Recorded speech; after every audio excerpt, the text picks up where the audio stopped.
அன்பானவர்களே, அன்பு வணக்கங்கள். இறந்த பின் ஒரு சிலர்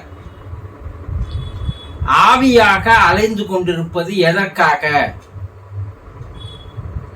என்று ஒரு அன்பர் கேள்வி கேட்டிருக்கிறார். இறந்த பின்பு ஒரு சிலர் மட்டும் ஆவியாக, பேயாக அலைந்து வருவது எதனால்?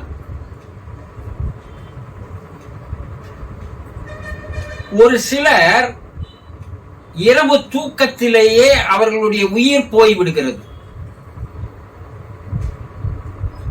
அமர்ந்து பேசிக்கொண்டே இருப்பார்கள், திடீரென்று அவர் உயிர் போய்விடுகிறது. அப்படி வெளியேறி போகின்ற அந்த உயிர் ஆன்மாவானது தாம் இறந்து விட்டோம் என்பது தெரியாமலேயே அது பழைய வாழ்க்கை வாழ்வதாக நினைத்து பார்க்கும். அப்பதான் அதற்கு தூள உடல் இல்லையே, நம்மால் சாப்பிட முடியவில்லை, நம்மால் எதையும் குடிக்க முடியவில்லை, நம்மால் தூங்க முடியவில்லை என்பதையெல்லாம் அது அனுபவிக்க முடியாமல் பழைய வாழ்க்கையை நினைத்து நினைத்து பார்த்து அது கண்ணீர் விட்டு கதறி அழுது அலைந்த வண்ணமாக இருக்கும். ஐயோ, நம்ம இறந்துட்டோமா, நிச்சயமாவே நம்ம இறந்துட்டோமா, எப்படி என்று அது தனக்குள்ளேயே போட்டு மனதை குழப்பிய வண்ணமாக இருந்து கொண்டிருக்கும். அப்படிப்பட்ட அந்த ஆத்மாக்கள் சில காலம் அலைந்த வண்ணமாக தான் இருக்கும். இது ஒரு வகை. அகால மரணம், விபத்து, கொலை, தற்கொலை இப்படி நடைபெறுகின்றவர்கள் அந்த இடத்தை விட்டு ஒரு குறிப்பிட்ட அளவு வட்டத்திற்குள்ளேயே அந்த ஆன்மாவானது அலைந்த வண்ணமாக, திரிந்த வண்ணமாக, கதறிய வண்ணமாக, கண்ணீர் விட்ட வண்ணமாக, புலம்பிய வண்ணமாக இருந்து கொண்டிருக்கும். ஏனென்றால் அதனுடைய ஆயுள் முழுமையாக அது வாழவில்லை. இறைவன் அதற்கு ஒரு 80 ஆண்டுகள் ஒரு ஆயுளை தந்திருந்தால் 40 வயதிலேயோ 30 வயதிலேயோ அவர் இது போல விபத்தில் அடிபட்டு இறந்து விட்டால் மீதி இருக்கின்ற ஆயுள், அந்த ஆயுள் காலம் முழுவதும் அந்த இடத்திலேயேதான் அது அலைந்த வண்ணமாக இருக்கும். இதைதான் பேய் என்று சொல்வார். அப்படி தன்னால் நிறைவேற்றிக் கொள்ள முடியாத எண்ணங்களை, ஆசைகளை, கனவுகளை, கற்பனைகளை அந்த பக்கம் வருகின்ற பலவீனமான மனிதர்கள், மனதளவில் பலவீனமாக இருப்பவர்கள், அவர்களை பிடித்து அவர்களுடைய உடலுக்குள்ளே அது சென்றுவிடும். அவர்களை கருவியாக்கி கொண்டு தான் நினைத்ததை, அவர்களுடைய மனதை தன்னுடைய கட்டுப்பாட்டிற்குள் கொண்டு வந்து தன்னுடைய எண்ணத்தை, தன்னுடைய நிறைவேறாத ஆசைகளை அவர்கள் மூலமாக அந்த உடம்பை ஒரு கருவியாக, வாகனமாக வைத்துக் கொண்டு நிறைவேற்றிக் கொள்ளும்.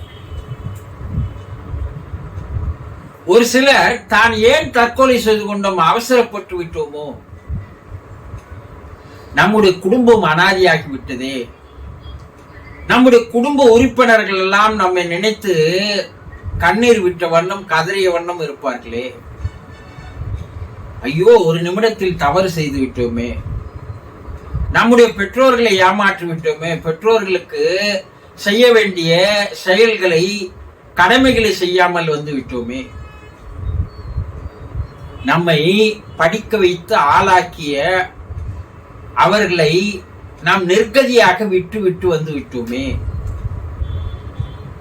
நாம் வாழ வேண்டிய காலம் நிறைய இருக்கிறது, சாதிக்க வேண்டியது நிறைய இருக்கிறது. ஆனால் ஒரு நிமிடம் மதிமயங்கி போய்,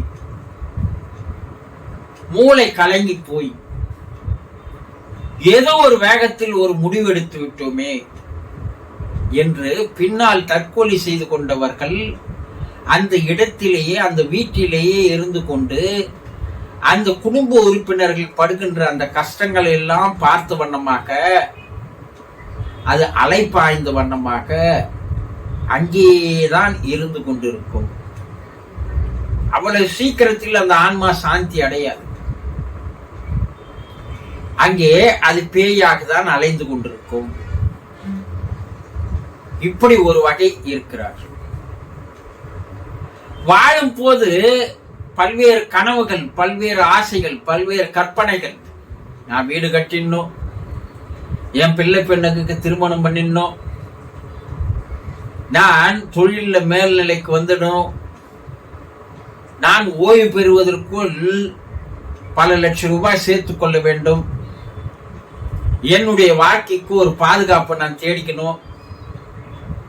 இப்படி எல்லா மனிதர்களுக்கும் கனவுகள், ஆசைகள், எண்ணங்கள் இருக்கதானே செய்யும்.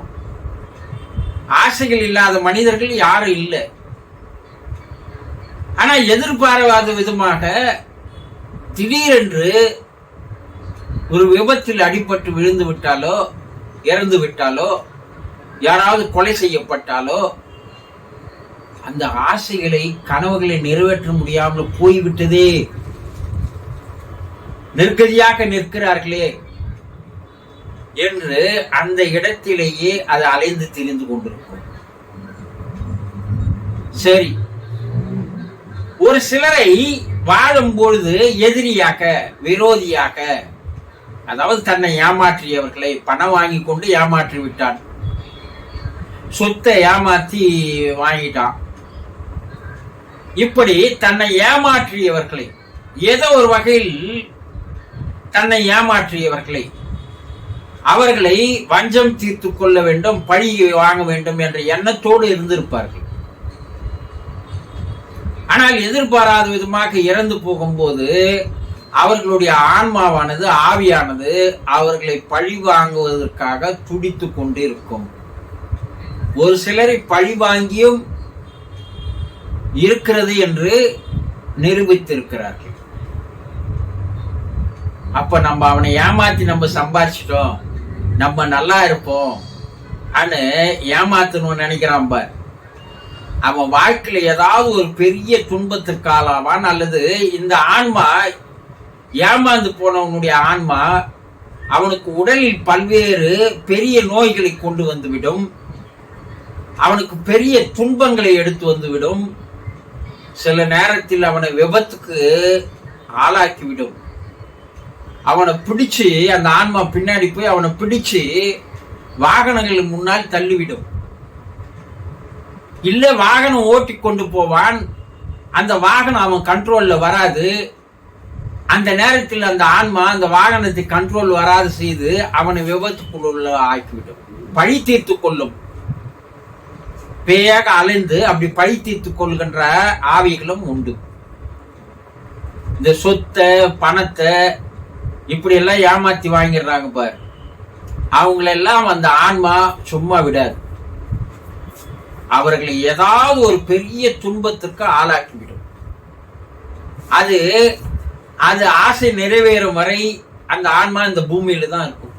அவங்க குடும்பத்துல யாருக்காவது ஒருத்தரை துன்பத்துல ஆளாக்கும், அவர்களை ஆளாக்கிவிடும், அவர்களை விபத்துக்கள் ஏற்பட செய்யும், பெரிய நோய்கள் வந்து அவர்கள் அந்த நோயில் இறந்து போகின்ற வேலைகளை எல்லாம் செய்யும்.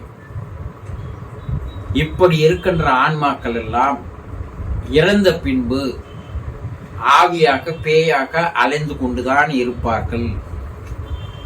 அவர்கள் ஆன்மா அவ்வளவு சீக்கிரத்தில் சாந்தி அடையாது.